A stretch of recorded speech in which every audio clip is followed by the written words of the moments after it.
हम पढ़ेंगे 120 rules of grammar. तो चलिए शुरू करते हैं। जी, और ये रूल्स सिर्फ रटने के लिए नहीं है। बिल्कुल नहीं, इन्हें समझना जरूरी है। हम हर रूल के पीछे का लॉजिक समझने की कोशिश करेंगे कि आखिर ये नियम बने क्यों। सही कहा, ये भाषा को क्लियर और लॉजिकल बनाने के तरीके हैं। तो चलिए शुरू करते हैं। पहला ही नियम रूल 1 है ईच वर्सेस एवरी के बारे में।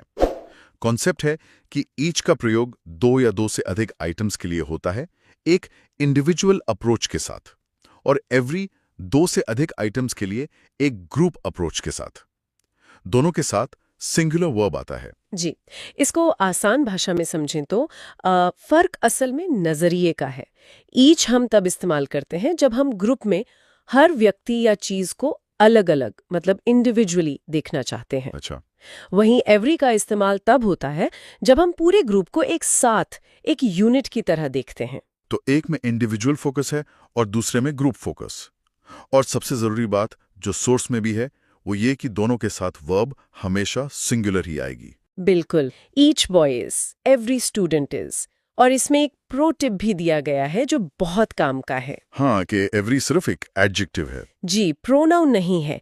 इसका मतलब है कि एवरी के फौरन बाद एक नाउन आना ही चाहिए, जैसे एवरी बॉय। इसी वजह से एवरी ऑफ वाला स्ट्रक्चर हमेशा गलत होता है। ये तो एग्जाम में बहुत कॉमन एरर होता है। चलिए बात है रूल 02 पर, both versus neither nor. Source कहता है बोथ और नॉट एक साथ इस्तेमाल नहीं हो सकते। नकारात्मक अर्थ के लिए नीदर नॉर का प्रयोग करें। हाँ, क्योंकि ये लॉजिकली सही नहीं है। बोथ का मतलब ही है दोनों। अगर आपको कहना है कि दोनों नहीं, तो आप असल में कहना चाह रहे हैं कि न ये न वो, जिसके लिए इंग्लिश में पहले से ही नीदर नॉर स्ट्रक्चर है। एग्जैक्टली। तो both Ram and Shyam are not going गलत है। सही वाक्य होगा neither Ram nor Shyam is going. और यहाँ वर्ब भी सिंगुलर हो गया, इज गोइंग। हाँ, क्योंकि नाइदर नॉर से जब 2 सिंगुलर सब्जेक्ट्स जुड़ते हैं तो वर्ब पास वाले सब्जेक्ट जो यहाँ श्याम है उसके हिसाब से आती है। अच्छा, और इसमें एक एग्जाम फैक्ट भी है। जी, कि नाइदर सिर्फ 2 के लिए इस्तेमाल होता है। अगर 2 से ज्यादा है तो हम नन का इस्तेमाल करते हैं। ठीक है, अब आते हैं एक और बहुत जरूरी टॉपिक पर। रूल 3 रिलेटिव प्रोनाउंस हु और हुम का फर्क हमेशा परेशान करता है। इसका एक बहुत सरल तरीका है। हु हमेशा सब्जेक्ट यानी काम करने वाले के लिए इस्तेमाल होता है, डूअर। और होम हमेशा ऑब्जेक्ट यानी जिस पर काम हो रहा है उसके लिए, मतलब रिसीवर। जैसे उदाहरण है, this is the boy who stole my pen. यहाँ पेन लड़के ने चुराया, तो लड़का सब्जेक्ट है। बिल्कुल, इसलिए हु आया। दूसरा उदाहरण देखें, द बॉय हुम आई मेट वॉज पोलाइट। यहाँ मैं लड़के से मिला। आई सब्जेक्ट है और बॉय ऑब्जेक्ट है। तो हुम आया। जी, और एक एग्जाम फैक्ट इसमें बहुत जरूरी है कि सुपरलेटिव्स के बाद जैसे द बेस्ट हमेशा दैट का इस्तेमाल होता है, हु या विच का नहीं। ये तो बहुत अहम जानकारी है। अब प्रोनाउन से आगे बढ़कर वाक्य की बनावट पर आते हैं। Rule 04 conditional sentences. इसमें इफ से 3 स्ट्रक्चर बनते हैं। पहला है इफ प्लस प्रेजेंट सिंपल, जिसके साथ विल प्लस V1 आता है। दूसरा इफ प्लस पास्ट सिंपल के साथ वुड प्लस V1। ठीक है। और तीसरा इफ प्लस पास्ट परफेक्ट के साथ would plus have plus V3। जी, और सबसे ज्यादा गलतियां इसी तीसरे वाले में होती हैं। कॉन्सेप्ट ये है कि यदि वाक्य इफ प्लस पास्ट परफेक्ट यानी हैड प्लस V3 में है तो दूसरे भाग में वुड हैव प्लस V3 का ही प्रयोग होगा। जैसे गलत वाक्य है if I had seen him I would stop my car. हाँ, यहाँ वुड स्टॉप गलत है। सही वाक्य होगा if I had seen him I would have stopped my car. बिल्कुल, ये उस सिचुएशन के बारे में है जो पास्ट में नहीं हुई और हम उसके एक काल्पनिक नतीजे की बात कर रहे हैं। और इसका एक अपवाद भी है यूनिवर्सल ट्रूथ्स के लिए। हाँ, जैसे if you heat ice it melts. यहाँ कोई कंडीशन नहीं है, ये एक वैज्ञानिक तथ्य है, इसलिए दोनों तरफ सिंपल प्रेजेंट टेंस है। सही। चलिए अब फिर से सब्जेक्ट वर्ब एग्रीमेंट के एक और नियम पर लौटते हैं। Rule 5 the one of the structure. ये भी एक क्लासिक ट्रैप है। हाँ, इसमें लोग अक्सर गड़बड़ कर देते हैं। नियम साफ है, वन ऑफ द के बाद नाउन हमेशा प्लूरल होगा क्योंकि आप कई में से एक की बात कर रहे हैं। लेकिन वर्ब सिंगुलर होगी। जी, वर्ब सिंगुलर होगी क्योंकि आपका असली सब्जेक्ट वो वन है, तो one of the boys is missing. लेकिन इसमें एक ट्विस्ट है। अगर बीच में हु या दैट आ जाए तो वर्ब प्लूरल हो जाती है। ऐसा क्यों? क्योंकि तब हु अपने ठीक पहले आए नाउन यानी बॉयज को रेफर कर रहा है, वन को नहीं। तो वाक्य का हिस्सा है बॉयज हु आर प्लेइंग, इसलिए वर्ब आर आया। अच्छा, और सोर्स में लिखा है one of the boys were playing is my brother. जी, यहाँ असली वर्ब इज है जो वन के लिए आया है। ये बहुत बारीक अंतर है। अब आते हैं rule 06, number plus unit plus noun. इसका कॉन्सेप्ट है कि जब कोई संख्या और इकाई मिलकर किसी संज्ञा की विशेषता बताते हैं तो इकाई हमेशा सिंगुलर रूप में रहती है। हाँ, मतलब एडजेक्टिव की तरह काम करती है, जैसे अ 10 इंच स्नेक ना कि अ 10 इंचेस स्नेक, क्योंकि यहाँ 10 इंच मिलकर स्नेक की विशेषता बता रहा है। ठीक है, और इसका एग्जाम फैक्ट है कि अगर यूनिट को ऑफ के साथ अकेला इस्तेमाल करें तो वो प्लूरल हो सकती है। बिल्कुल, जैसे हंड्रेड्स ऑफ स्टूडेंट्स। समझ गया। अब अगला नियम रूल 07 कलेक्टिव नाउन्स जैसे टाइम, मनी, डिस्टेंस के बारे में है। जी, जब हम समय, पैसे या दूरी की मात्रा को एक अकेली इकाई के रूप में देखते हैं तो वर्ब सिंगुलर होती है। जैसे 50 miles is a long distance, यहाँ 50 मील को एक अकेली दूरी माना गया है। हाँ, लेकिन अगर इसी मात्रा को हिस्सों में बांट दिया जाए तो वर्ब प्लूरल हो जाती है। जैसे सोर्स का दूसरा उदाहरण है 50 miles have to be covered by foot and by car. यहाँ हैव आया क्योंकि उस 50 मील की दूरी को 2 हिस्सों में बांट दिया गया है, कुछ पैदल और कुछ कार से। कॉन्टेक्स्ट ही सब कुछ है। बिल्कुल। अब आते हैं रूल 8 कंपैरिजंस पर। इसमें एनी अदर का इस्तेमाल बताया गया है। हाँ, ये लॉजिक का नियम है। जब एक ही समूह में तुलना हो तो एनी अदर का प्रयोग करना जरूरी है ताकि सब्जेक्ट खुद से अलग हो सके। जैसे gold is more precious than any other metal, अगर अदर नहीं लगाएंगे तो इसका मतलब निकलेगा कि सोना कोई धातु ही नहीं है, क्योंकि आप सोने की तुलना सभी धातुओं से कर रहे हैं जिसमें सोना खुद भी शामिल है। अच्छा, लेकिन diamond is harder than any metal, सही है, इसमें अदर नहीं है। क्यों? क्योंकि हीरा एक धातु नहीं है, वो एक अलग ग्रुप से है, इसलिए यहाँ अदर लगाने की जरूरत नहीं है। ये तो बहुत ही दिलचस्प है। अब एक और जोड़ी की बात करते हैं, रूल 9 सिंस वर्सेस फॉर। इसका नियम बहुत सीधा है। सिंस का इस्तेमाल पॉइंट ऑफ टाइम, मतलब किसी काम के शुरू होने के निश्चित समय के लिए होता है, जैसे सिंस 2010, सिंस मंडे। जी, और फॉर का इस्तेमाल पीरियड ऑफ टाइम यानी समय की अवधि के लिए होता है, फॉर 10 years, फॉर 2 days। तो कब से का जवाब सिंस और कितनी देर से का जवाब फॉर। बिल्कुल, और एक एग्जाम फैक्ट ये है कि सिंस का इस्तेमाल ज्यादातर परफेक्ट या परफेक्ट कंटिन्यूअस टेंसेस में ही होता है। सही है। अब आते हैं रूल 10 वाई वर्ड स्ट्रक्चर पर। ये बहुत आसान है, हमें बस ये देखना है कि वाक्य के अंत में फुल स्टॉप है या क्वेश्चन मार्क। अगर फुल स्टॉप है तो वो एक स्टेटमेंट है और स्ट्रक्चर होगा why word plus subject plus verb. हाँ, जैसे I don't know where he is going. और अगर क्वेश्चन मार्क है तो वो एक सवाल है और स्ट्रक्चर होगा why word plus helping verb plus subject plus main verb. बिल्कुल, जैसे वेयर इज ही गोइंग, बस पंक्चुएशन से ही पूरा स्ट्रक्चर बदल जाता है। बढ़िया। अब rule 11 usage of as with verbs. इसमें 2 लिस्ट हैं। जी, कुछ वर्ब्स हैं जिनके साथ एज लगता है, जैसे रिगार्ड, डिस्क्राइब, व्यू। पर जो ज्यादा जरूरी लिस्ट है वो है जिनके साथ एज नहीं लगता। Name, elect, think, consider, call, appoint. हाँ, कंसिडर वाला तो बहुत कॉमन एरर है। लोग अक्सर कहते हैं he is considered as the best, जो कि गलत है। सही होगा he is considered the best. जी, क्योंकि कंसिडर शब्द में एज का मतलब पहले से ही छिपा होता है। ठीक है। अब rule 12 possessive adjective plus gerund. ये थोड़ा मुश्किल लगता है। हाँ, लेकिन इसका लॉजिक सिंपल है।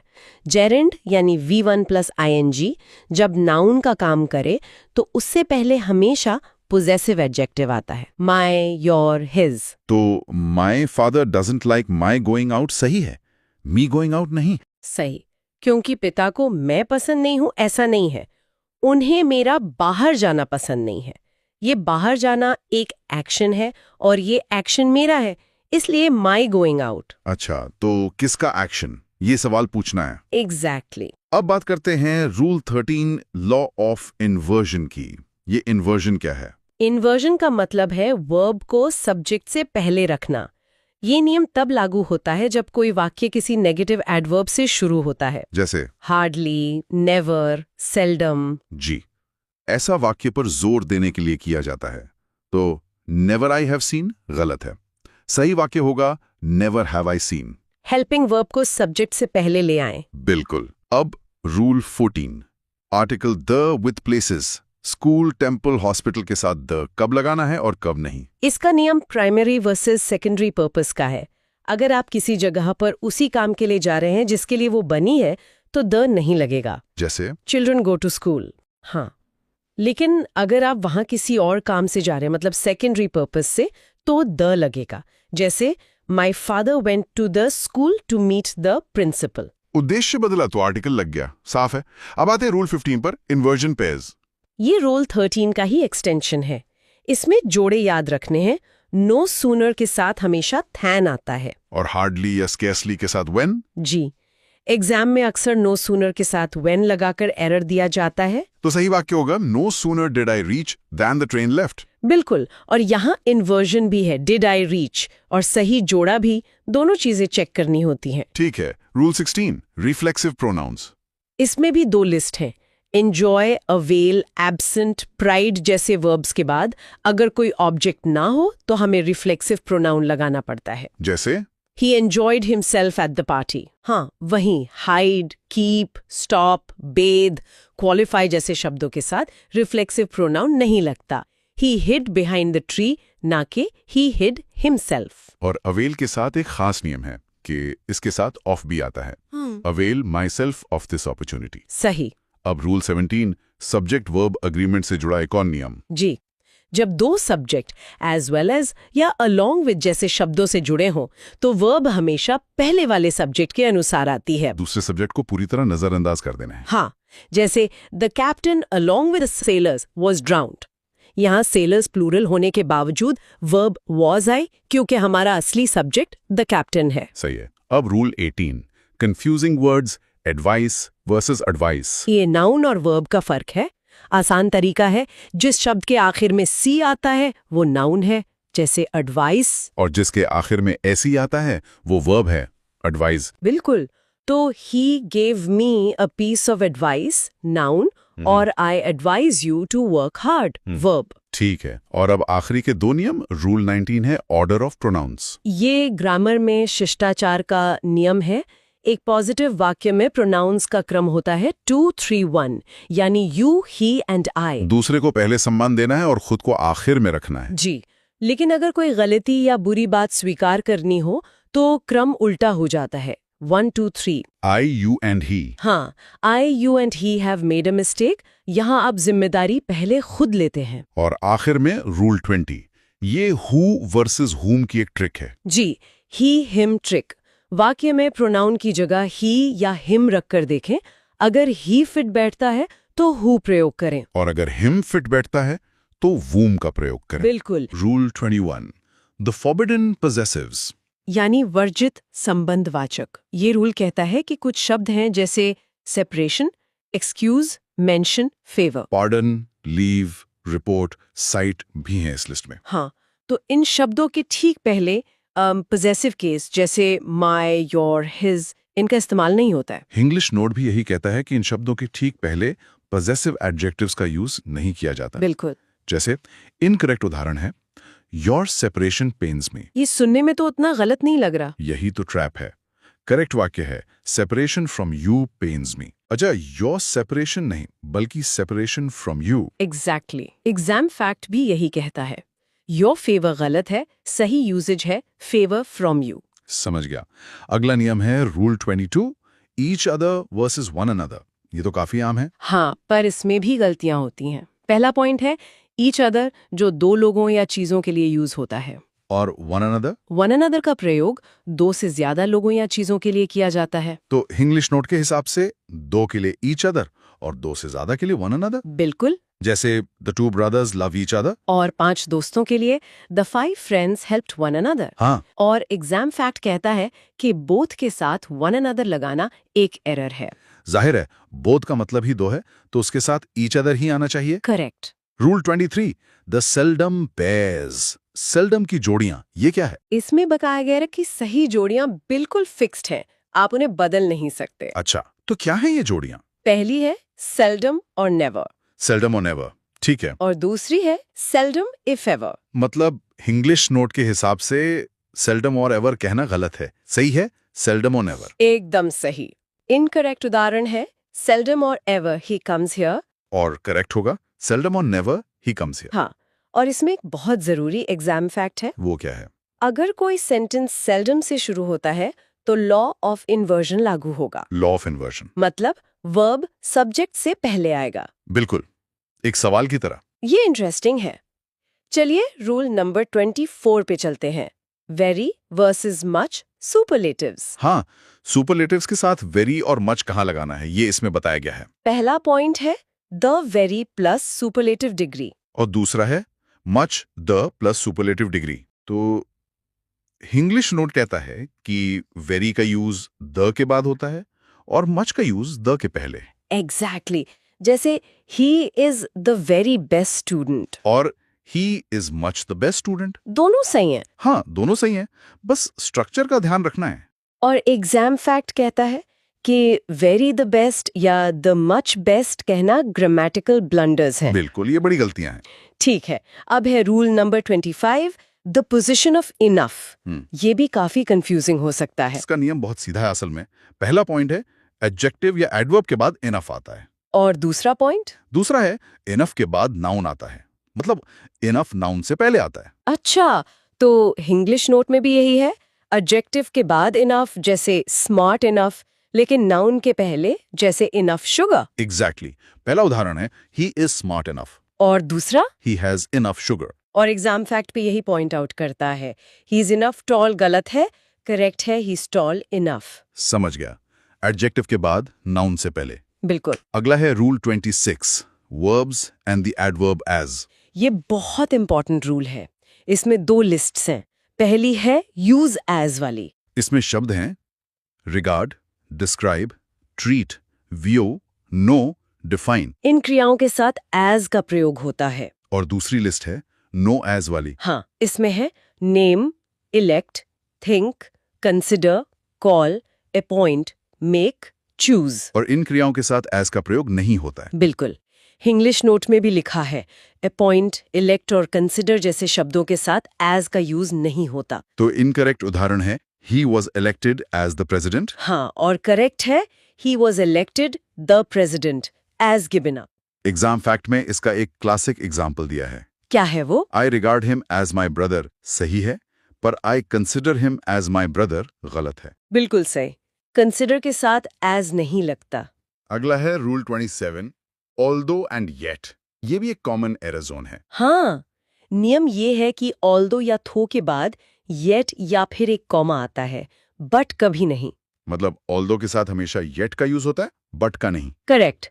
तो ये वाक्य although he is rich but he is माइजर गलत है। सही वाक्य होगा although he is rich yet he is miser। हाँ, और एग्जाम फैक्ट ये कहता है कि अगर येट का ऑप्शन ना हो तो सिर्फ एक कॉमा लगाना भी ग्रामेटिकली करेक्ट है। ये अच्छी जानकारी है। अब आते हैं rule 28 pronoun cases after to be. ये स्पोकन इंग्लिश और रिटन इंग्लिश का एक बड़ा कॉन्फ्लिक्ट है। कैसे? नियम कहता है कि टू बी वर्ब्स मतलब is, am, are, was, were के बाद हमेशा सब्जेक्टिव केस आता है, यानी आई, ही, शी, वी। हाँ, तो इंग्लिश नोट में लिखा है कि स्पोकन इंग्लिश में इट इज मी चलता है, लेकिन एग्जाम में इट इज आई सही है। अच्छा, तो उदाहरण है it is I who helped you, ना कि इट इज मी। बिल्कुल। दूसरा उदाहरण it was he who called, ना कि इट वॉज हिम। इसका एग्जाम फैक्ट भी काफी जरूरी लगता है। हाँ, वो कहता है कि बिटवीन या लेट जैसे प्रपोजिशंस के बाद ऑब्जेक्टिव केस आता है, जैसे लेट हिम डू इट। ये एक अच्छा कॉन्ट्रास्ट है याद रखने के लिए। बिल्कुल। अब है rule 29 the one of the logic. ये बहुत पूछा जाता है एग्जाम्स में। हाँ, और इसका फॉर्मूला बहुत सीधा है, one of the plus plural noun plus singular verb. तो वन ऑफ के बाद नाउन हमेशा प्लूरल होगा, लेकिन वर्ब हमेशा सिंगुलर होगी। एग्जैक्टली, क्योंकि आपका सब्जेक्ट वन है। उदाहरण है one of the boys plural noun is singular verb missing. पर इसका एक एक्सेप्शन भी है ना? हाँ, एग्जाम फैक्ट में दिया गया है, जब हु जैसा रिलेटिव प्रोनाउन आ जाता है तो वर्ब प्लूरल हो जाता है। जैसे one of the boys who are. बिल्कुल, क्योंकि यहाँ हु अपने ठीक पहले वाले शब्द यानी बॉयज को रेफर कर रहा है जो प्लूरल है। ये एक बहुत बड़ा ट्रैप है। चलिए अब रूल नंबर 30 देखते हैं। Beside versus besides. सिर्फ एक एस का फर्क है पर मतलब बिल्कुल अलग। BSID का मतलब है नेक्स्ट टू यानी बगल में, और BSIDS का मतलब है इन एडिशन टू यानी इसके अलावा। तो इंग्लिश नोट में भी यही है, बिसाइड पास में, बगल में, और बिसाइड इसके अलावा और भी। हाँ, पहला उदाहरण है go and sit beside your father. और दूसरा besides a car he owns a bike. Exam fact में चेतावनी दी गई है कि कंटेक्स्ट पर ध्यान दें, क्योंकि एरर स्पॉटिंग में ये अक्सर कंफ्यूज करने के लिए दिए जाते हैं। बिल्कुल। अब है rule number 31, Latin adjectives IOR। हाँ, ये वो एडजेक्टिव्स हैं जिनके अंत में IOR आता है, जैसे senior, junior, superior, inferior, prior. और शब्द प्रेफर भी इसमें शामिल है। नियम ये है कि इन शब्दों के साथ तुलना के लिए टू का प्रयोग होता है, थैन का नहीं। तो इंग्लिश नोट के अनुसार जिन शब्दों के अंत में IOR आता है उनके साथ कंपैरिजन में ध्यान नहीं बल्कि टू लगता है। एकदम से। तो करेक्ट वाक्य है he is senior to me, और गलत है he is senior than me. हाँ, और एग्जाम फैक्ट कहता है कि I prefer tea to coffee ही एकमात्र सही फॉर्म है, प्रेफर देन कभी नहीं होता। समझ गया। अब आते हैं रूल #32 एंड 33 कंपैरिजन ट्रैप्स। इसमें दो भाग हैं। हाँ, पहला है एज वर्सेस सो एज का प्रयोग पॉजिटिव और नेगेटिव दोनों तरह के सेंटेंसेस में होता है, जबकि सो एज का प्रयोग ओनली नेगेटिव सेंटेंसेस में होता है, जैसे he is not so good as. अच्छा, तो सो एज सिर्फ नेगेटिव के लिए है? बिल्कुल। इसमें दूसरा भाग है द टाइम्स रूल। ये कहता है कि टाइम्स शब्द के साथ जैसे 2 टाइम्स 3 टाइम्स हमेशा पॉजिटिव डिग्री का यूज करें, यानी एज कंपैरेटिव डिग्री कभी नहीं। तो इंग्लिश नोट कहता है कि टाइम्स के साथ बिगर बेटर का यूज न करें, एज बिग एज सही है। बिल्कुल। उदाहरण है my house is 3 times as big as yours. Exam fact में एक अच्छा पॉइंट है, he is so good as Ram गलत है। हाँ, क्योंकि ये एक पॉजिटिव सेंटेंस है और सो एज सिर्फ नेगेटिव में आता है। बिल्कुल साफ है।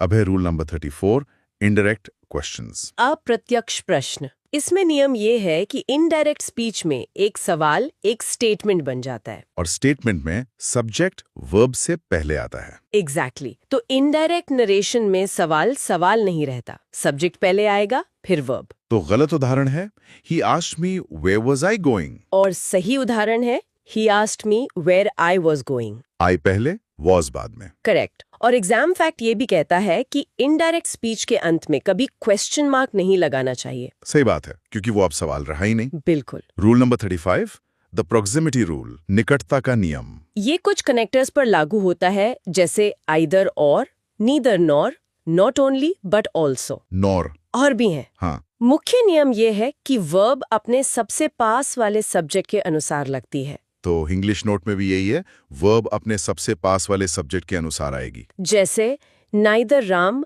Nor his friends are coming. यहाँ आर अपने पास वाले फ्रेंड्स के हिसाब से है, जो प्लूरल है। हाँ। और एग्जाम फैक्ट कहता है कि ये नियम एज वेल एज के नियम के बिल्कुल उल्टा है। अच्छा, एज वेल एज में क्या होता है? उसमें वर्ब पहले वाले सब्जेक्ट के अनुसार लगती है। समझ गया। अब रूल 36, डबल क्वालिटीज। ये भी एक बहुत अच्छा रूल है। जब एक ही व्यक्ति के दो गुणों की तुलना की जाती है तब हम मोर प्लस पॉजिटिव डिग्री का उपयोग करते हैं, ना कि कंपैरेटिव फॉर्म ER का। तो इंग्लिश नोट के अनुसार एक ही इंसान की दो खूबियों की तुलना हो तो ER स्मार्टर नहीं बल्कि मोर स्मार्ट यूज करें। बिल्कुल। तो he is wiser than brave ये गलत है। और सही है he is more wise than brave. हाँ, एग्जाम फैक्ट कहता है कि भले ही वाइजर जैसा शब्द एग्जिस्ट करता हो, इस स्पेसिफिक कॉन्टेक्स्ट में मोर वाइज ही यूज करना होगा। ये बहुत ही सूक्ष्म पॉइंट है। बिल्कुल। अगला है रूल 37, सिंगुलर क्वांटिफायर्स। इसमें दो स्ट्रक्चर हैं। पहला more than one plus singular noun plus singular verb, और दूसरा Meniere plus singular noun plus singular verb. English note में भी यही है। मेनियर और मोर देन वन के साथ नाउन और वर्ब दोनों सिंगुलर आते हैं। ये सुनने में प्लूरल लगते हैं पर हैं सिंगुलर। हाँ, यही इसका ट्रैप है।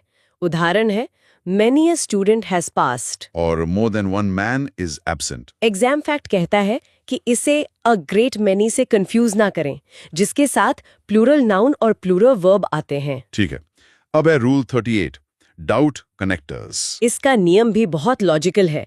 जब डाउट या डाउटफुल हो तो इफ या वेदर का यूज करें, और जब नो डाउट या नॉट डाउटफुल हो तो दैट का प्रयोग करें। तो इंग्लिश नोट में है, जब शक हो तो इफ वेदर, जब यकीन हो तो दैट। उदाहरण है, I have a doubt if he will come, और I have no doubt that he will come. Exam fact एक कॉमन एरर बताता है। क्या? I have no doubt whether कहना गलत है, इसे सुधार कर दैट का प्रयोग करना चाहिए। बिल्कुल सही। अब रूल नंबर 39, पोजेसिव प्लस जरंड। ये थोड़ा ट्रिकी है। नियम कहता है कि जरंड से पहले एक possessive adjective my, your, his का प्रयोग करें। जरंड मतलब V1 प्लस ING जो नाउन का काम करे। हाँ, तो इंग्लिश नोट कहता है जरंड से पहले ऑब्जेक्ट मी, हिम नहीं, बल्कि पोजेसिव माई, हिज का यूज करें। तो गलत उदाहरण है, I don't like him going there. और सही है, I don't like his going there. Exam fact में इसे बहुत अच्छे से समझाया गया है। कैसे? जरंड को एक नाउन की तरह ट्रीट करें। जैसे आप माई कार कहते हैं, वैसे ही माई गोइंग कहें। क्या बात है, ये तो बहुत ही क्लियर एक्सप्लेनेशन है। और अब हमारा आज का आखिरी नियम, रूल 40, लिटिल वर्सेस फ्यू। ये भी एक क्लासिक कंफ्यूजन है। लिटिल का प्रयोग अनकाउंटेबल नाउन्स के लिए होता है जिसे गिना नहीं जा सकता, और फ्यू का प्रयोग काउंटेबल नाउन्स के लिए जिन्हें गिना जा सकता है। तो पहला नियम है little, a little uncountable nouns के लिए जैसे मिल्क, वाटर। और दूसरा नियम few, a few countable nouns के लिए जैसे बॉयज, बुक्स। इंग्लिश नोट का निचोड़ है, जिसे गिन नहीं सकते लिटिल, जिसे गिन सकते हैं फ्यू। उदाहरण है, there is little milk left. और दूसरा, there are few boys in class. इसमें ए का भी तो चक्कर है। हाँ, एग्जाम फैक्ट में वही है। लिटिल का मतलब है हार्डली एनी, जो एक नेगेटिव भाव देता है। और ए लिटिल का मतलब है सम, जो पॉजिटिव भाव देता है। बिल्कुल। तो लिटिल मिल्क मतलब दूध न के बराबर है, और अ लिटिल मिल्क मतलब थोड़ा दूध है, काम चल जाएगा। नियम 41 से जो कहता है प्रीपोजिशंस के बाद हमेशा ऑब्जेक्टिव केस का इस्तेमाल करें। जी। अब ये सुनने में तो आसान लगता है, पर उदाहरण है, none but him is going. हाँ। ईमानदारी से कहूं तो none but he is going सुनने में ज्यादा सही लगता है। यहाँ हिम क्यों आया? ये एक बहुत ही आम कंफ्यूजन है। ज्यादातर लोग बट का मतलब लेकिन समझते हैं। हाँ। पर इस वाक्य में बट एक प्रेपोजिशन है और इसका मतलब है एक्सेप्ट, यानी के सिवाय। अच्छा, के सिवाय।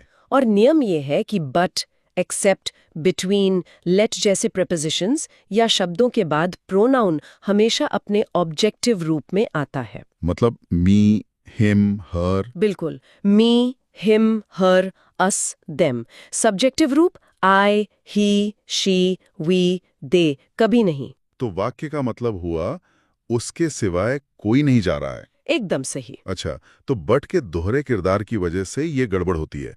ये एक बेहतरीन पॉइंट है। जी।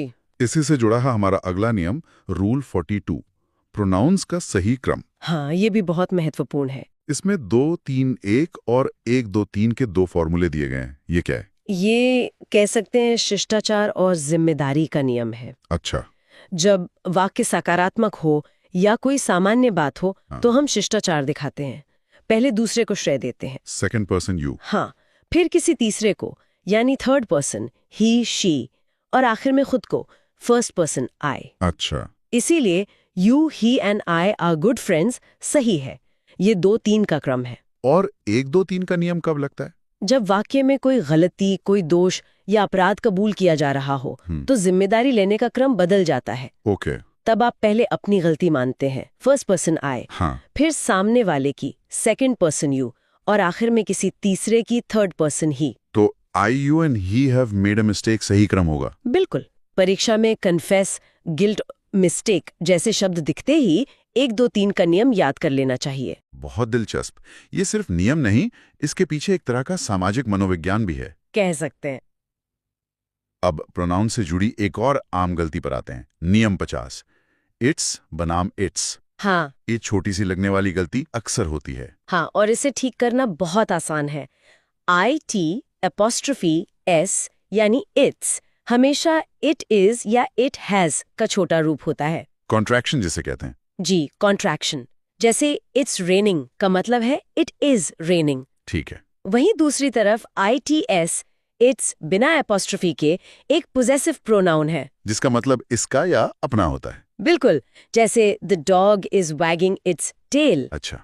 यहाँ सबसे जरूरी बात जो याद रखनी है वो ये है कि किसी भी पोजेसिव प्रोनाउन में, जैसे योर्स, हर्स, आवर्स, इट्स, कभी भी एपोस्ट्रोफी नहीं लगता। यूअर्स फेथफुली लिखना एक बहुत बड़ी गलती है। बहुत बड़ी गलती।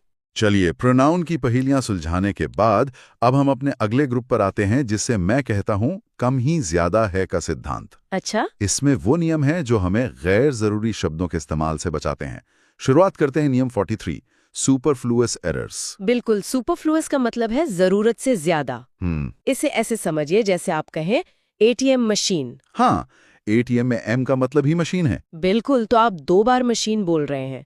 व्याकरण में रिटर्न बैक कहना भी वैसी गलती है। अच्छा। रिटर्न का मतलब ही वापस आना होता है, तो बैक लगाना गैर जरूरी है। सही है। इसी तरह पास्ट हिस्ट्री या फाइनल कंक्लूजन भी गलत है। जी, क्योंकि इतिहास हमेशा अतीत का होता है और निष्कर्ष हमेशा अंतिम। और रिटर्न बैक तो मैंने बहुत लोगों को इस्तेमाल करते सुना है। ये वाकई एक कॉमन गलती है। बहुत ज्यादा।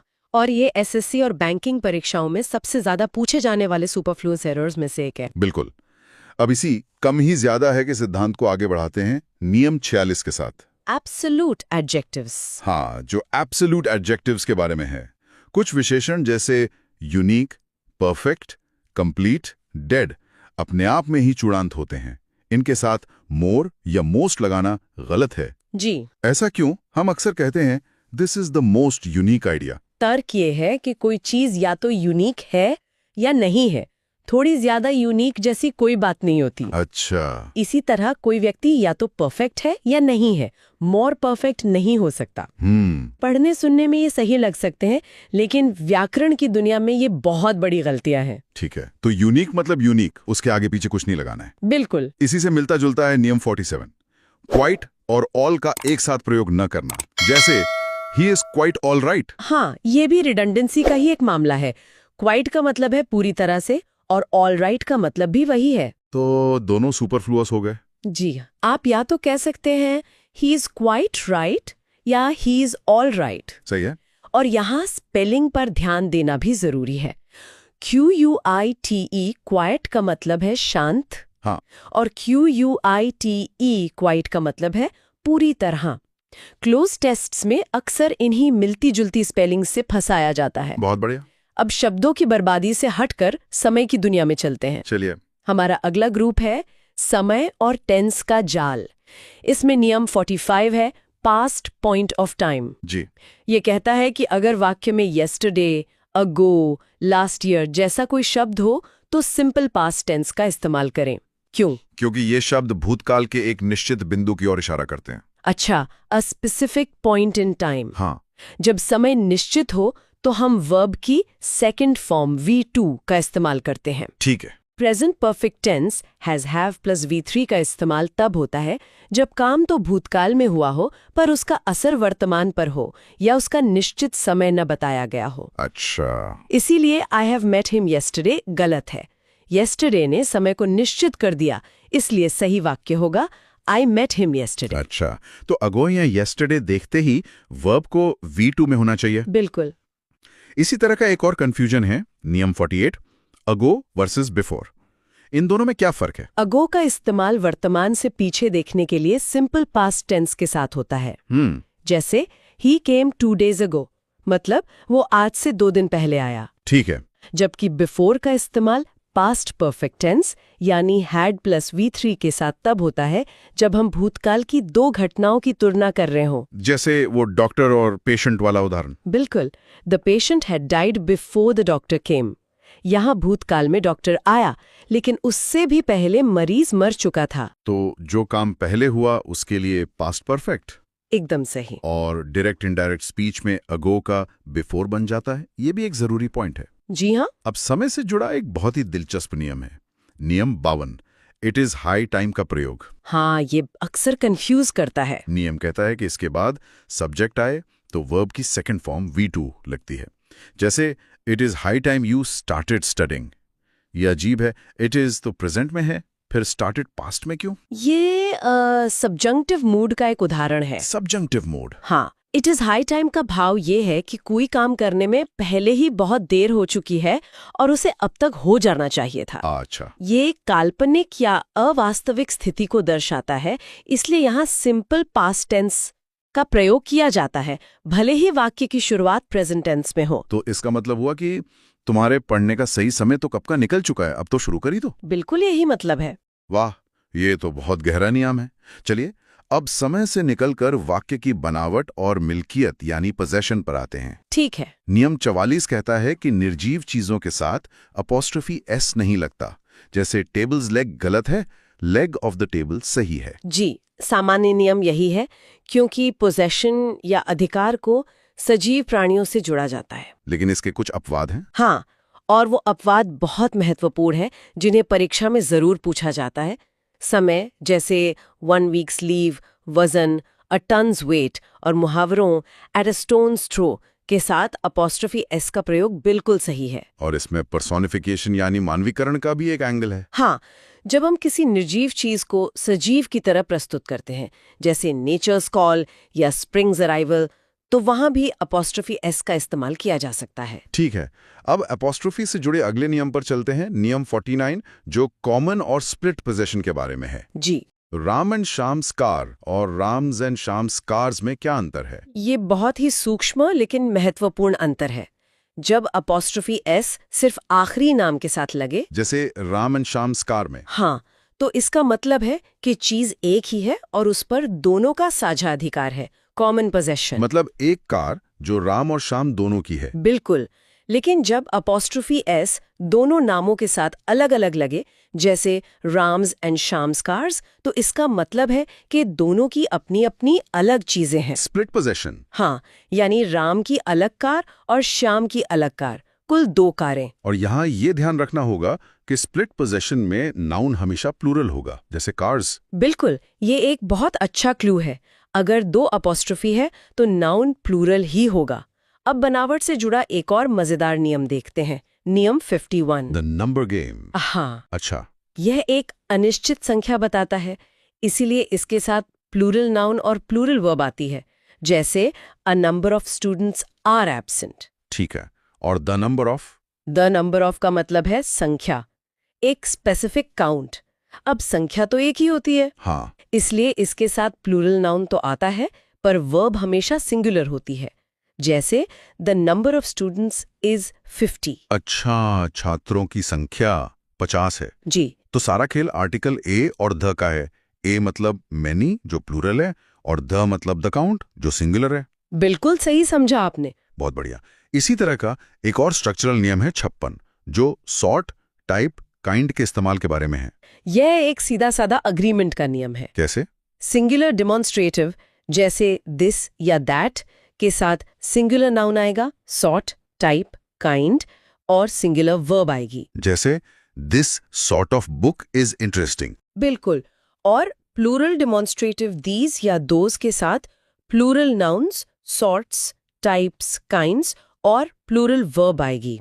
These sorts of books are interesting. हाँ, गलती तब होती है जब लोग इन्हें मिक्स कर देते हैं, जैसे these sort या this sorts कहना, जो कि गलत है। बिल्कुल साफ है। अब अपने अंतिम पड़ाव पर आते हैं जहां हम prepositions और कुछ खास वर्ड पेयर्स की बात करेंगे। ठीक है। नियम 53 है एंग्री शब्द के साथ prepositions का सही इस्तेमाल। यह बहुत आसान है। आप किसी व्यक्ति से नाराज होते हैं तो एंग्री विद अ पर्सन, जैसे I am angry with you। हाँ, और आप किसी चीज या किसी के व्यवहार पर नाराज होते हैं तो angry at a thing, behaviour, जैसे I am angry at this situation। बिल्कुल। और यही नियम अनॉयड शब्द पर भी लागू होता है। Annoyed with someone, annoyed at something. अब बात करते हैं गति की। नियम 57 में इन, इनटू और एंटर का जिक्र है। जी, He jumped into the river और he is in the room का अंतर तो साफ है, लेकिन एंटर के साथ क्या नियम है? इन का प्रयोग स्थिर अवस्था के लिए होता है जब कोई पहले से ही अंदर हो। इनटू का प्रयोग गति के लिए होता है जब कोई बाहर से अंदर आ रहा हो। हाँ, ये तो क्लियर है। लेकिन एंटर शब्द के साथ एक खास बात है। जब इसका मतलब किसी भौतिक जगह में प्रवेश करना हो तो इसके साथ कोई प्रपोजिशन नहीं लगता। मतलब he entered into the room गलत है? बिल्कुल गलत है। सही है ही एंटर्ड द रूम। लेकिन एंटर इनटू का प्रयोग भी तो होता है। हाँ, लेकिन तब जब बात किसी समझाते, गठबंधन या चर्चा में शामिल होने की हो, जैसे they entered into an agreement. अच्छा, ये परीक्षा में अक्सर पूछा जाने वाला एक महत्वपूर्ण अंतर है। बहुत ज्यादा। चलिए कुछ और प्रीपोजिशन हैक्स देखते हैं नियम 58 और 59 में।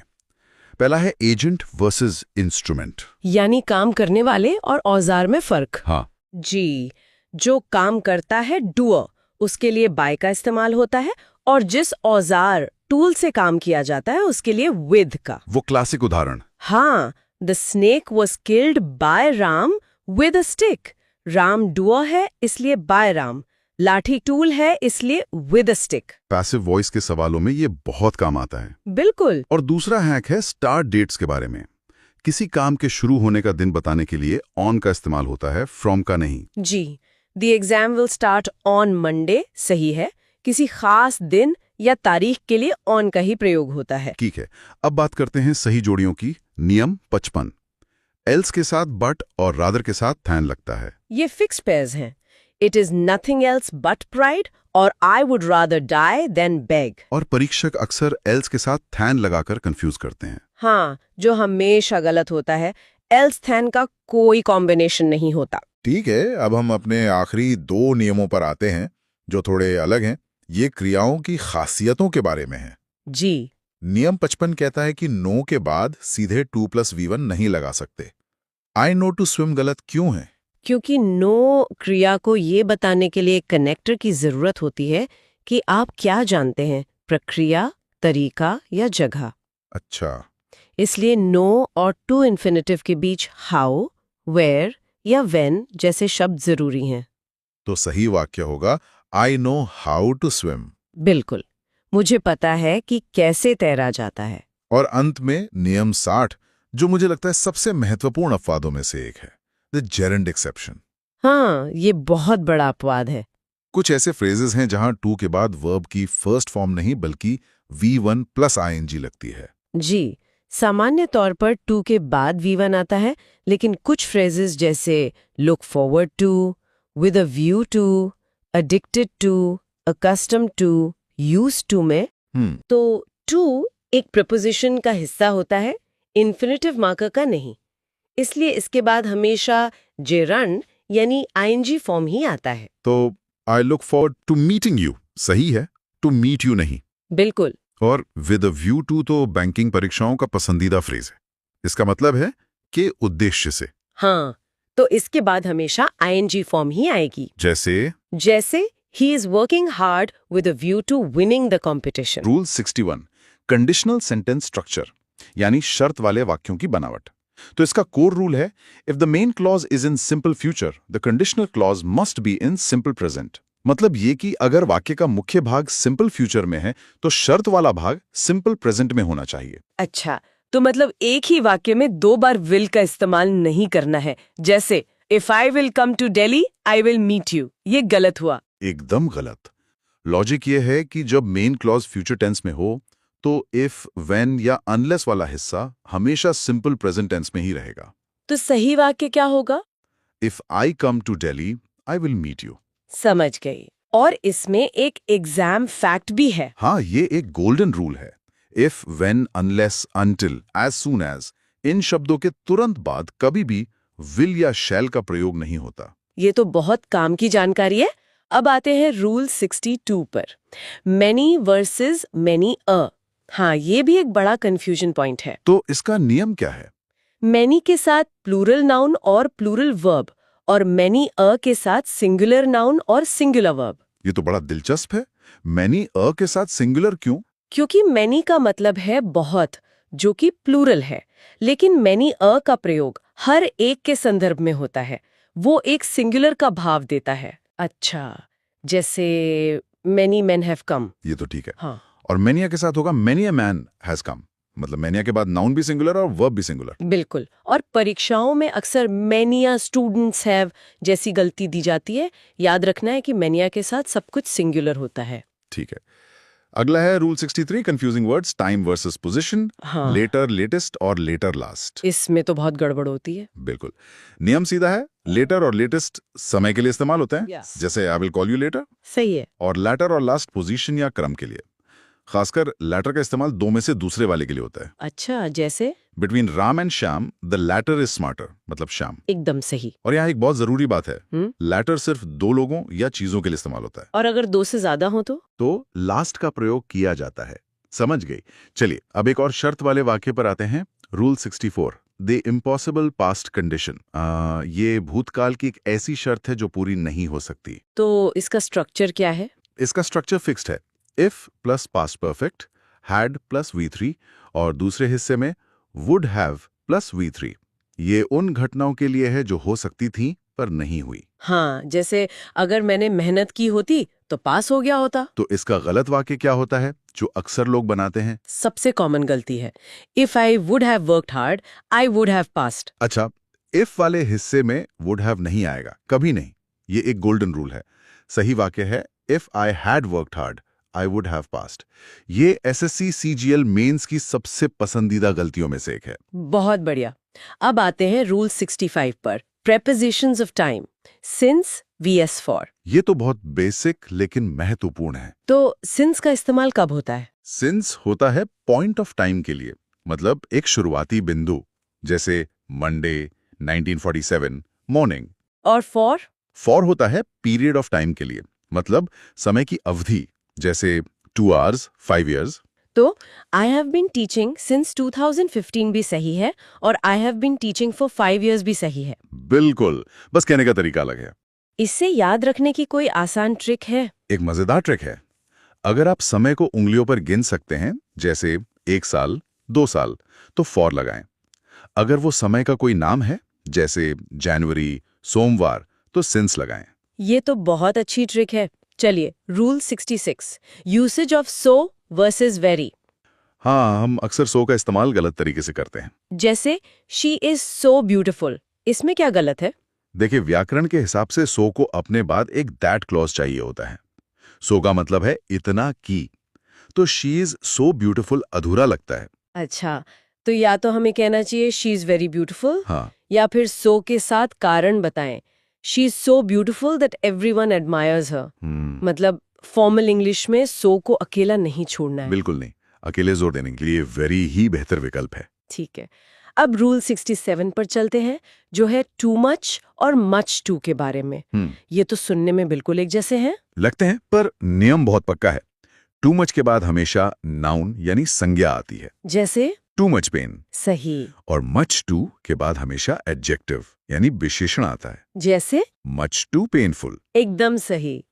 His words gave me too much pain और the bag is much too heavy। वाह, इसका कोई मेमोरी ऐड भी है? हाँ, एक छोटा सा तरीका है।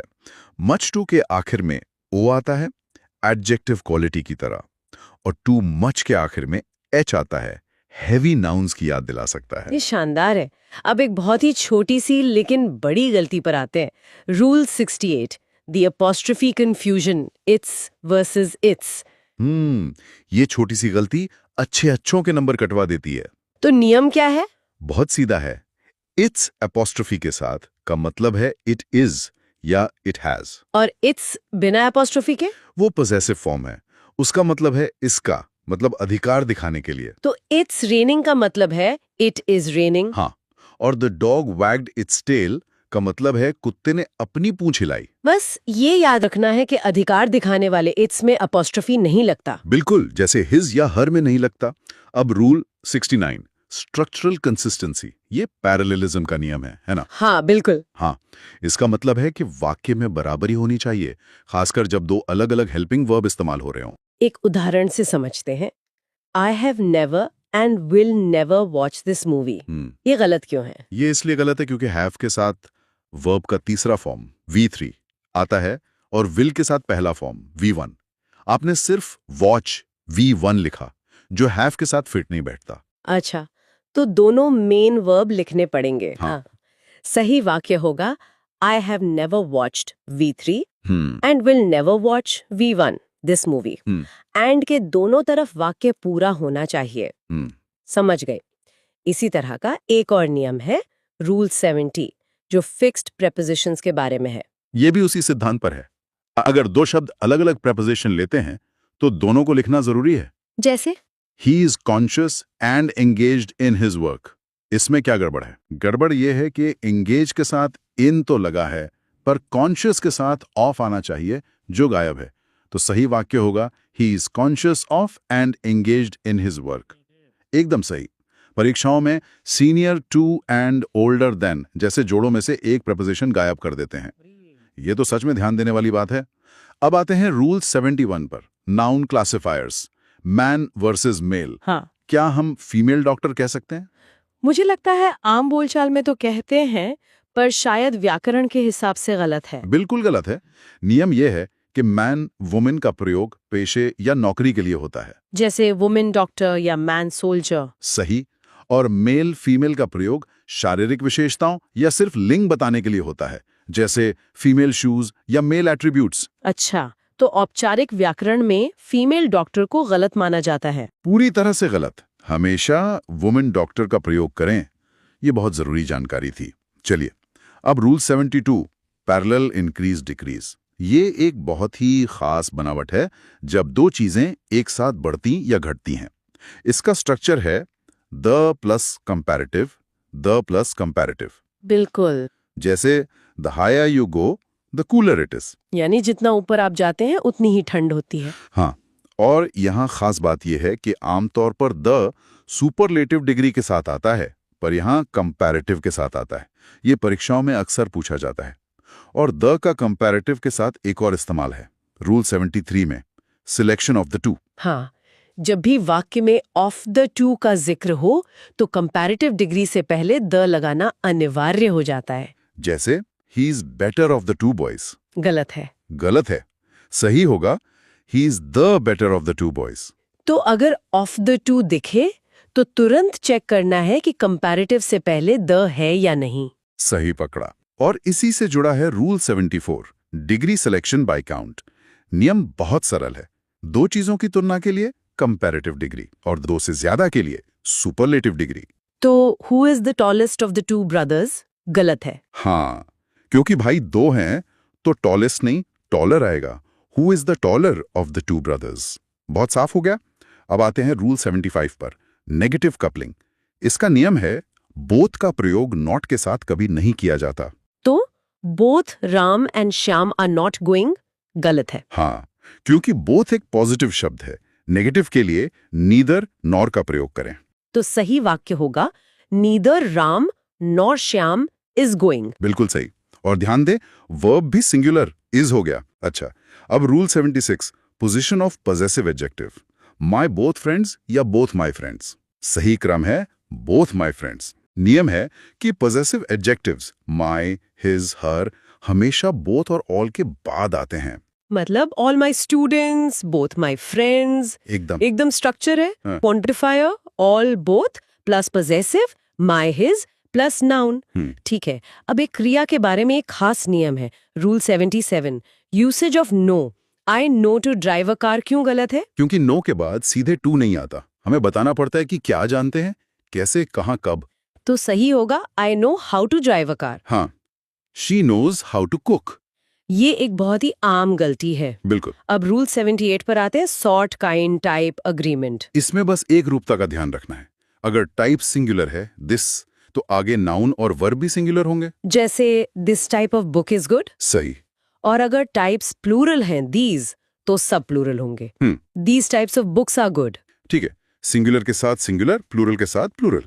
अब rule 79, article placement, all versus whole. ये याद रखने का एक सीधा नियम है। ऑल के बाद द लगता है, ऑल द चैप्टर्स, और होल से पहले द लगता है, द होल बुक। बिल्कुल। बैंकिंग एग्जाम्स में द ऑल चैप्टर्स जैसी गलतियां बहुत आती हैं। और अब हमारा आखिरी नियम रूल 80, एडजेक्टिव ऑर्डर, ओसी रूल। ओसी रूल ऑर्डिनल और कार्डिनल नंबर्स के क्रम के बारे में है। ऑर्डिनल मतलब क्रम, फर्स्ट, सेकंड, और कार्डिनल मतलब संख्या 1 2। हाँ, नियम कहता है कि पहले ऑर्डिनल आएगा फिर कार्डिनल, ओसी ऑर्डर। तो द 2 फर्स्ट चैप्टर्स गलत है।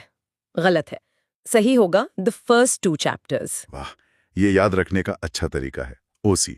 बिल्कुल, ordinal first, cardinal second. Rule 81 से ये एक ऐसे शब्द के बारे में है जो अक्सर उलझन पैदा करता है, वेजेस। सवाल ये है कि ये सिंगुलर है या प्लूरल। ये एक बहुत दिलचस्प सवाल है, क्योंकि इसका जवाब इस पर निर्भर करता है कि हम वेजेस शब्द का इस्तेमाल किस मतलब के लिए कर रहे हैं। मतलब इसके दो बिल्कुल अलग अलग अर्थ हो सकते हैं। अच्छा, तो पहला अर्थ क्या है इसका? पहला और सबसे आम अर्थ है मजदूरी या कह लें वेतन। जब वेजेस का मतलब सैलरी होता है तो इसे हमेशा प्लूरल माना जाता है। ओके, और इसके साथ प्लूरल वर्ब का ही इस्तेमाल होगा, जैसे आर या वर। ठीक है। जैसे हम कह सकते हैं wages are paid in cash. यहाँ मतलब वेतन से है, इसलिए आर का इस्तेमाल हुआ।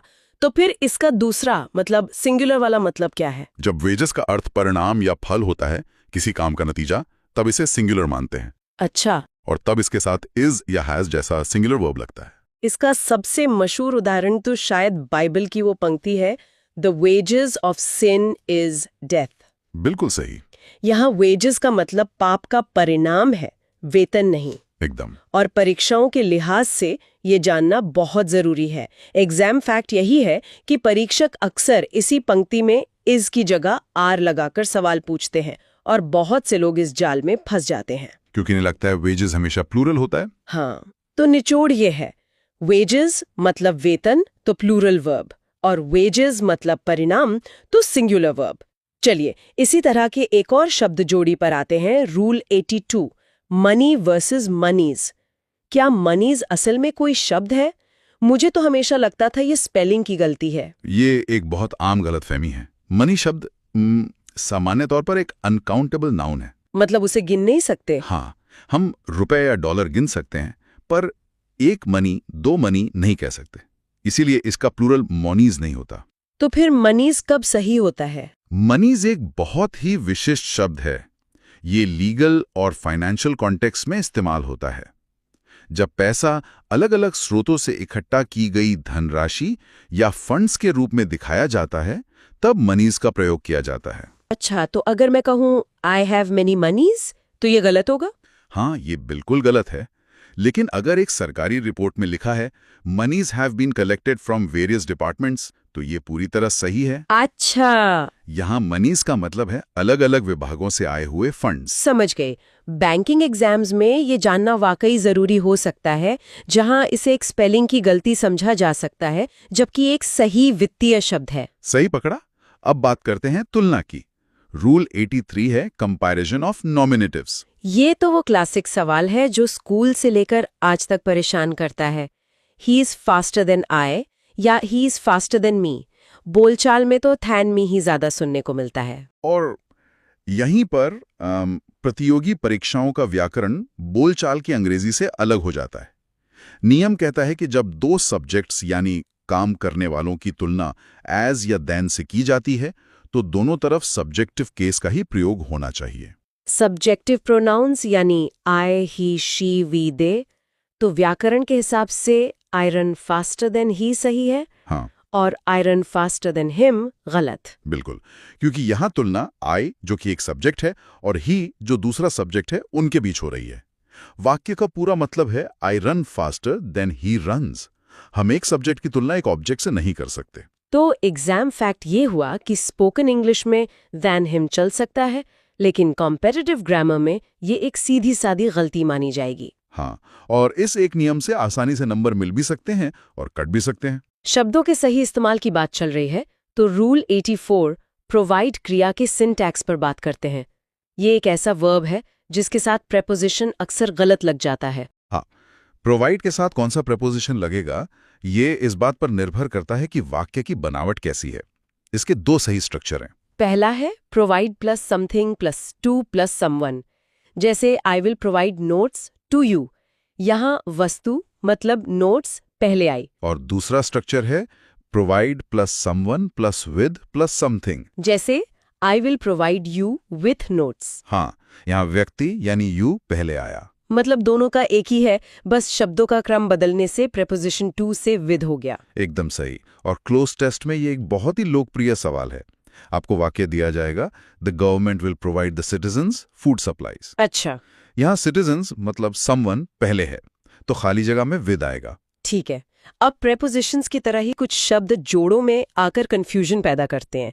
रूल 85 ऐसे ही शब्दों के बारे में है, नीदर, ईदर और नन, वन। इनमें क्या फर्क है? इनमें फर्क सिर्फ एक चीज का है, संख्या का। संख्या? हाँ, नियम बहुत सीधा है। अगर बात सिर्फ दो लोगों या दो चीजों की हो रही है तो नीदर मतलब दोनों में से कोई नहीं, या आइदर मतलब दोनों में से कोई एक का इस्तेमाल करें। और अगर संख्या 2 से ज्यादा हो तो नन यानी कई में से कोई नहीं, या वन यानी कई में से कोई एक का प्रयोग होगा। जैसे either of these two pens is red, ये सही है क्योंकि पेन 2 हैं। लेकिन अगर मैं कहूं neither of his 4 sons looked after him, तो ये वाक्य गलत हो जाएगा, क्योंकि बेटे 4 हैं। हाँ, जो 2 से ज्यादा हैं।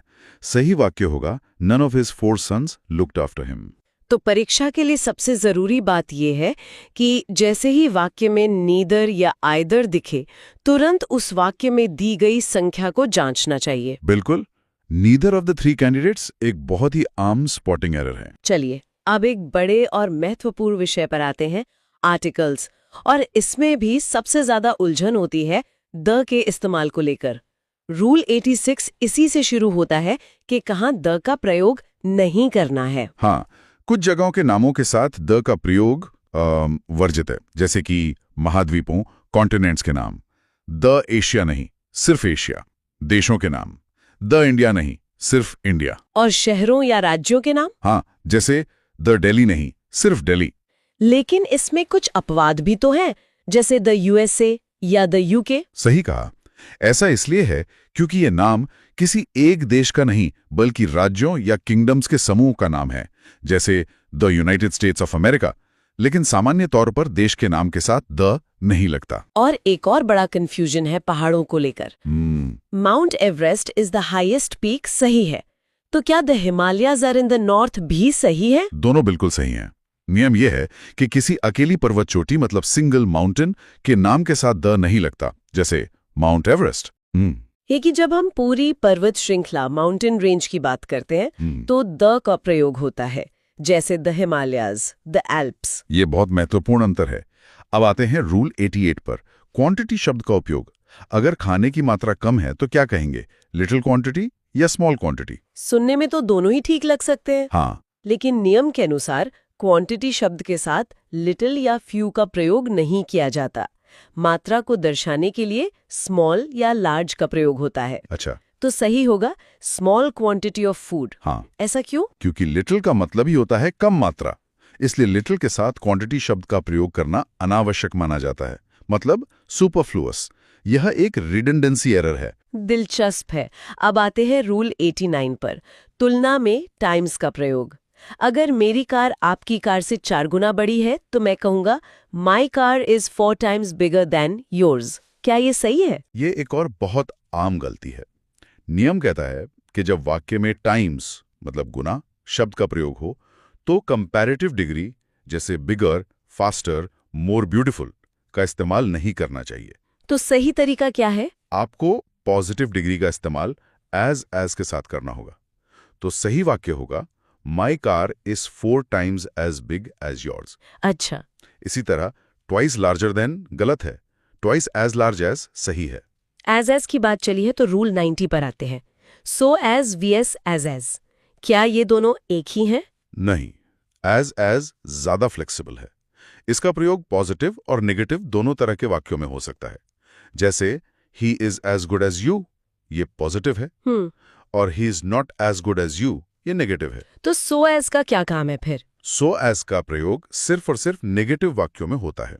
आप कह सकते हैं he is not so good as you, लेकिन पॉजिटिव वाक्यों में नहीं।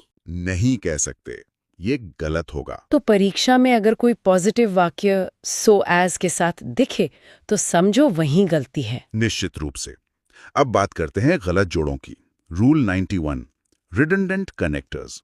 कुछ शब्द जोड़े ऐसे हैं जिनका एक साथ प्रयोग नहीं करना चाहिए। जैसे इफ या व्हेन के साथ देन का प्रयोग। When I come then I will meet you, गलत है। अच्छा। व्हेन खुद ही शर्त बता रहा है, देन की जरूरत नहीं है। सही वाक्य है when I come I will meet you. और दूसरा ऐसा कौन सा जोड़ा है? सिंस या बिकॉज के साथ सो या देयरफॉर का प्रयोग। ये दोनों ही कारण बताते हैं। इसलिए परिणाम बताने वाला सो अनावश्यक है। Since I was ill so I could not come गलत है। तो सीधा कहे since I was ill I could not come. बिल्कुल, लेकिन इसमें एक अपवाद है। अच्छा, वो क्या? एक मशहूर कहावत है, as you sow shall you reap. हाँ, जैसा बोगे वैसा काटोगे। यहाँ एज सो का इस्तेमाल हुआ है। कहावतों और मुहावरों में ऐसे पुराने स्ट्रक्चर सही माने जाते हैं। ठीक है, अब आते हैं रूल 92 पे, लेस्ट अनटिल अनलेस। इन शब्दों के बारे में क्या खास है? ये तीनों शब्द अपने आप में नेगेटिव हैं। अनलेस मतलब यदि नहीं, अनटिल मतलब जब तक नहीं, और लेस्ट का मतलब कहीं ऐसा न हो कि। इसलिए इनके बाद आने वाले क्लॉज में नॉट या नो का प्रयोग नहीं करना चाहिए, वरना ये डबल नेगेटिव की गलती हो जाएगी। तो unless you do not work hard गलत है, सही होगा अनलेस यू वर्क हार्ड। बिल्कुल। और लेस्ट के बारे में एक और खास बात याद रखनी है। क्या? इसके साथ हमेशा शुड का प्रयोग होता है। ये एक फिक्स्ड जोड़ी है, लेस्ट शुड। लेस्ट विल या लेस्ट में गलत है। जैसे run fast लेस्ट you should miss the train. सही। अब एक छोटा पर जरूरी नियम, rule 93, number plus unit structure. अगर हमें 2.5 किलो लिखना है तो सही तरीका क्या है? 2.5 किलोज या 2 किलोज एंड a half? मुझे लगता है पहला का ज्यादा सही लगता है। हाँ, व्याकरण की दृष्टि से सही संरचना है। इंटीजर मतलब पूर्णांक, 2 फिर एंडा, फिर फ्रैक्शन यानी हाफ, और अंत में यूनिट मतलब किलोज। 2.5 किलोज। हाँ, और ध्यान दें कि भिन्न से पहले आर्टिकल ए लगाना जरूरी है, जैसे 2.25 meters। अगला नियम 94 भी कुछ ऐसा ही है। जब कोई वर्ब नाउन की तरह इस्तेमाल हो, जैसे वॉक या टॉक। जब किसी क्रिया का प्रयोग संज्ञा की तरह किया जाता है तो उससे पहले आर्टिकल ए या एन लगाना अनिवार्य हो जाता है, जैसे वॉक एक क्रिया है। लेकिन जब हम कहते हैं she goes for a walk daily, तो यहाँ वॉक एक नाउन बन गया है, इसलिए उससे पहले ए लगा। तो लेट्स गो फॉर वॉक जो हम अक्सर बोलते हैं वो गलत है। सही होगा let's go for a walk. बिल्कुल, ये स्पोकन इंग्लिश की एक आम गलती है जो परीक्षाओं में नहीं चलती। अब बात करते हैं फ्रैक्शंस की, रूल 95 में। अगर वाक्य का सब्जेक्ट कोई भिन्न हो, जैसे 2/3, तो वर्ब सिंगुलर होगी या प्लूरल? ये एक बहुत अच्छा सवाल है। यहाँ वर्ब का रूप फ्रैक्शन पर नहीं बल्कि उसके बाद आने वाले नाउन पर निर्भर करता है। अच्छा। अगर नाउन प्लूरल है तो वर्ब भी प्लूरल होगी। अगर नाउन सिंगुलर है तो वर्ब भी सिंगुलर। उदाहरण के लिए 2/3 of the projects are finished. यहाँ प्रोजेक्ट्स प्लूरल है इसलिए आर लगा। ओके। लेकिन 2/3 of the novel has been read. यहाँ नॉवल सिंगुलर है इसलिए हैज बीन लगा। तो असली बॉस फ्रैक्शन नहीं बल्कि उसके बाद आने वाला नाउन है। एकदम सही। अब आर्टिकल्स की बात को आगे बढ़ाते हुए रूल 96 पर आते हैं, जो मटीरियल और एब्स्ट्रैक्ट नाउन्स के बारे में है। क्या हम कह सकते हैं ए गोल्ड इज एक्सपेंसिव या the honesty is the best policy? नहीं, सामान्य अर्थ में मटीरियल नाउन्स जैसे गोल्ड, सिल्वर, प्लास्टिक और एब्स्ट्रैक्ट नाउन्स जैसे ऑनेस्टी, विजडम, लव के साथ कोई आर्टिकल नहीं लगता। तो सही वाक्य होंगे गोल्ड इज एक्सपेंसिव और honesty is the best policy. लेकिन क्या इसमें भी कोई स्पेसिफिक वाला अपवाद है?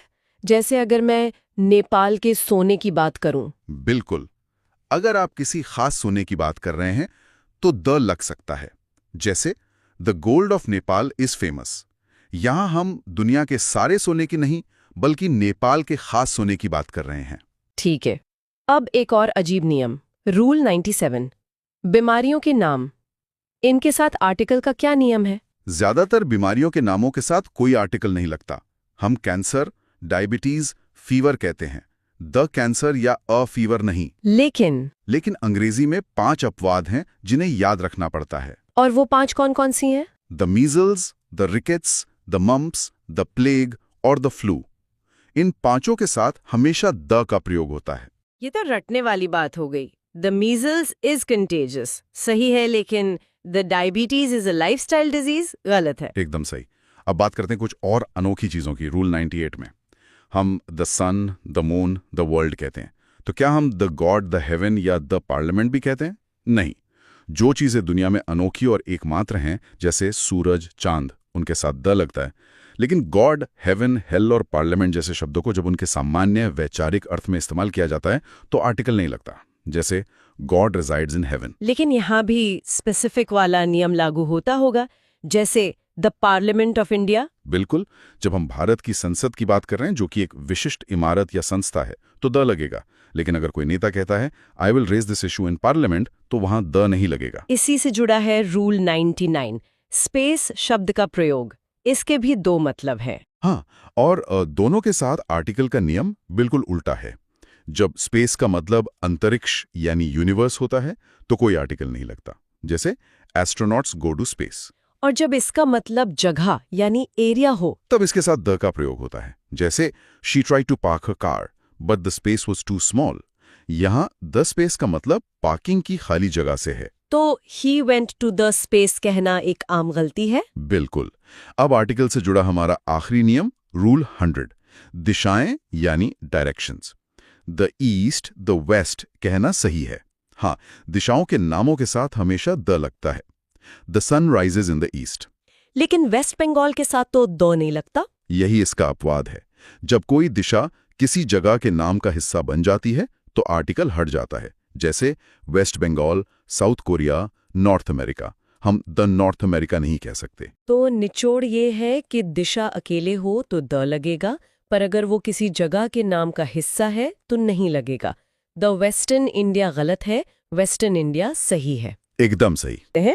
Rule 101, make of versus make from. नियम 101, मेक ऑफ और मेक फ्रॉम के बीच का अंतर। इसमें लिखा है make of physical state is unchanged, मतलब जब मूल वस्तु का रूप न बदले। हाँ, मेक ऑफ का प्रयोग हम तब करते हैं जब किसी चीज की भौतिक अवस्था नहीं बदलती। अच्छा, जैसे the ring is made of fine gold. जी, उदाहरण के लिए अंगूठी सोने की बनी है। यहाँ पर जो सोना है उसका मूल रूप नहीं बदला है। अच्छा। और make from, material changes form completely, यानी जब मूल वस्तु पूरी तरह बदल जाए। सही।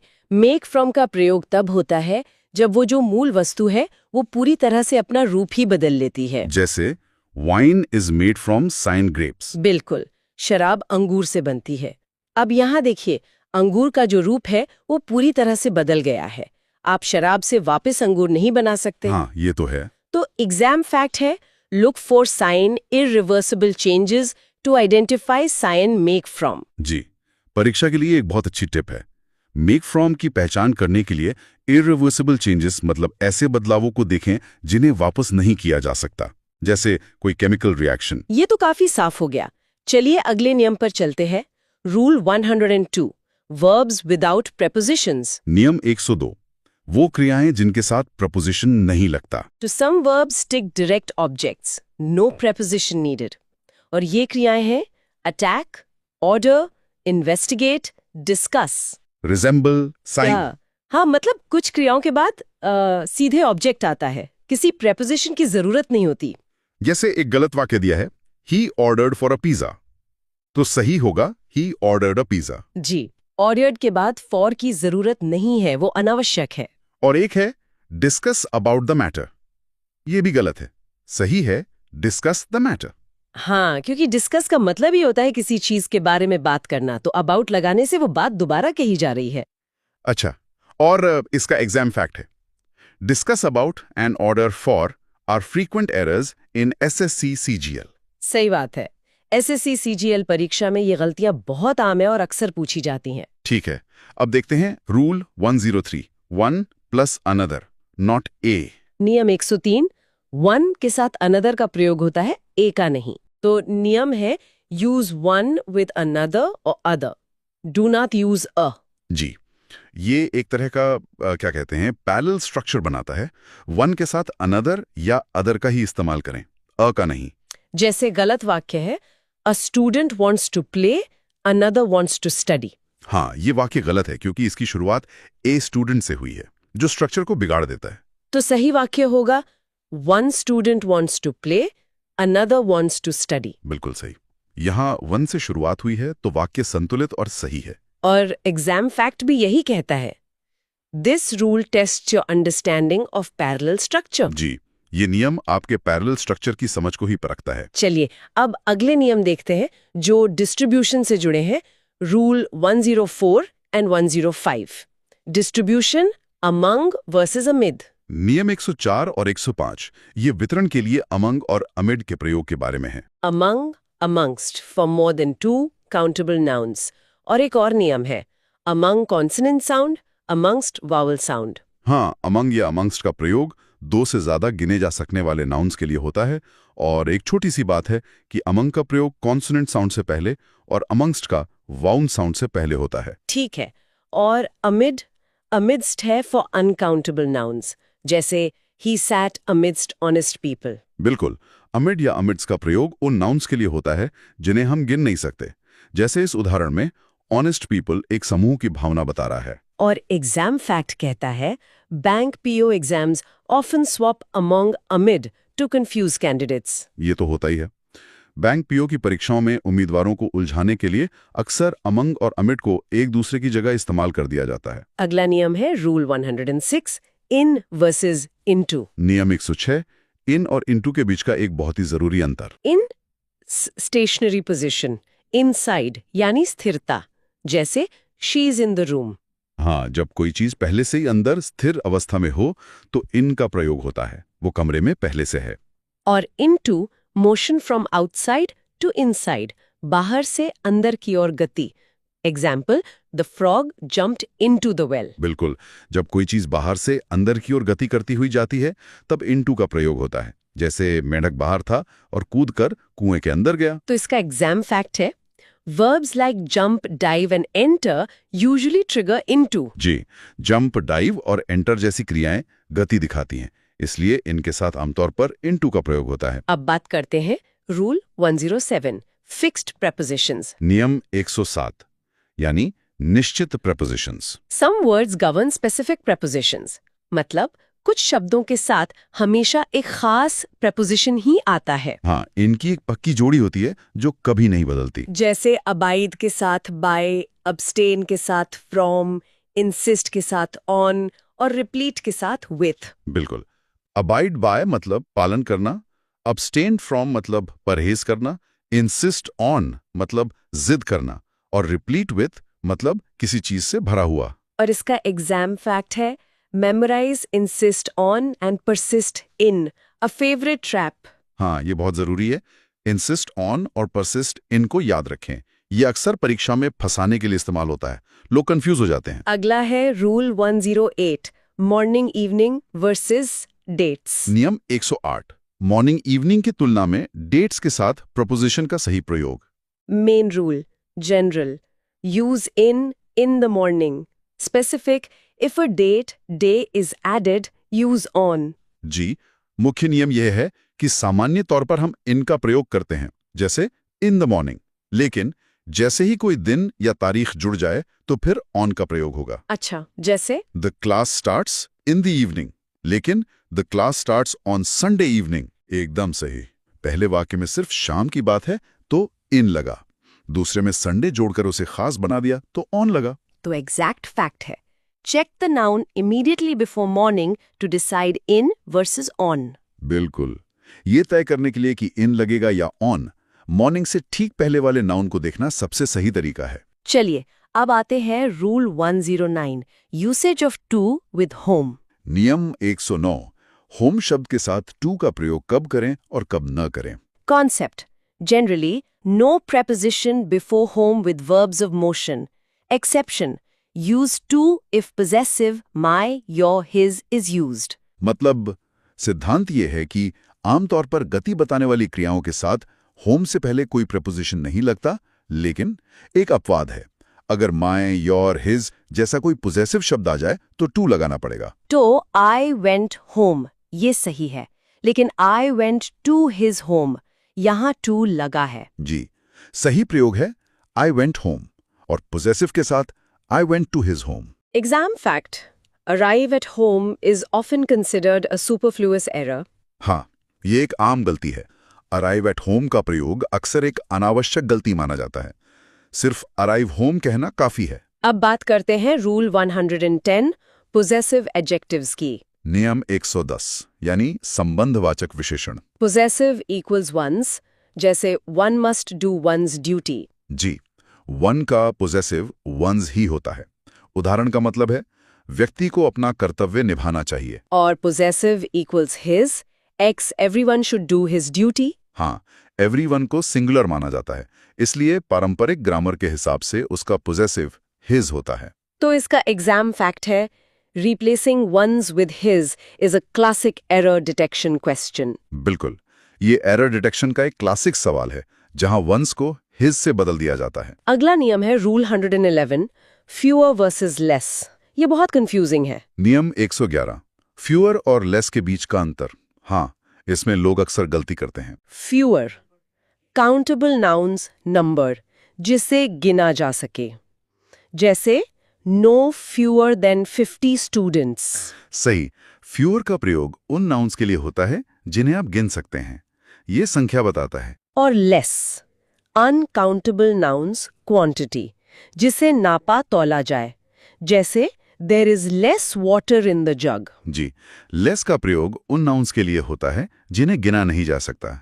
ये मात्रा बताता है, जैसे पानी, चीनी, हवा। तो एग्जाम फैक्ट है, never use less with plural nouns like boys or rupees। बिल्कुल सही, लेस का प्रयोग कभी भी बॉयज या रुपीज जैसे प्लूरल नाउन्स के साथ ना करें, क्योंकि इन्हें गिना जा सकता है। ठीक है, अब आते हैं रूल 112, elder versus older। नियम 112, एल्डर और ओल्डर के बीच का अंतर। Elder, blood relations no than, खून के रिश्ते परिवार के लिए, जैसे he is my elder brother. हाँ, एल्डर का प्रयोग सिर्फ खून के रिश्तों के लिए होता है और इसके बाद कभी थैन नहीं लगता। और older, anyone anything else, followed by than, अन्य लोगों या वस्तुओं के लिए, जैसे Ram is older than Shyam. जी, ओल्डर का प्रयोग किसी भी अन्य व्यक्ति या वस्तु के लिए होता है और इसके बाद हमेशा थैन लगता है। तो एग्जाम फैक्ट यही है कि if thane is present, Elder is almost always wrong. बिल्कुल, अगर वाक्य में थैन मौजूद है तो समझ जाइए कि एल्डर का प्रयोग लगभग हमेशा गलत ही होगा।